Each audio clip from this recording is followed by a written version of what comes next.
ღაზის სექტორში შიმშილობა გრძელდება. სამხრეთ ისრაელში ზიკიმის გადასასვლელიდან დაბრუნებულ პალესტინელებს ზურგით ფქვილის სტომრები მოაქვთ. არაბული ენის მასწავლებელმა ისა ხადერმა, რომელიც ჩრდილოეთ ღაზიდან იძულებით გადაადგილებულია, თავისი 6-სულიანი ოჯახისთვის ფქვილის სტომარა მოიტანა. ისინი იძულებულნი არიან 6-ჯერ გადაადგილდნენ სხვადასხვა კარავს შორის. ხადერმა ფქვილი თეთრ ოქროთ შეაფასა. ჩვენ ღაზის მოსახლეობა ამ ფქვილის სტომარას თეთრ ოქროთ აღვიქვამთ. ამ ადგილას საჭმლის საძებნელად მომიწია მოსვლა. დაახლოებით 15 კილომეტრი გავიარე. ღმერთმა იცის, ჩემს შვილებს კიდევ ნახავდი თუ არა და ამიტომ მათ წინასწარ დავემშვიდობენ. საცხოვრებელი ადგილი უკვე მე-6-ეთ შევიცვალე. თითოეული ადგილი წინაზე უარესია.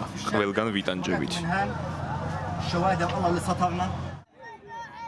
ისრაელის პრემიერ-მინისტრმა ბენიამინ ნეთანიაჰუმ სამშაბათს გასცა ბრძანება უფრო ფართო სამხედრო მოქმედებების შესახებ, უკვე ისედაც განადგურებულ ღაზაში.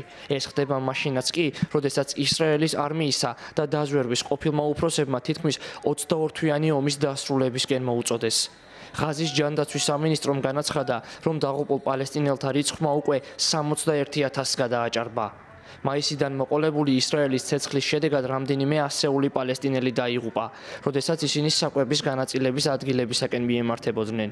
ისრაელის სამხედროები აცხადებენ, რომ მხოლოდ გამაფრთხილებელი ტყვიები გაისროლეს და მსხვერპლთა რაოდენობას უარყოფენ.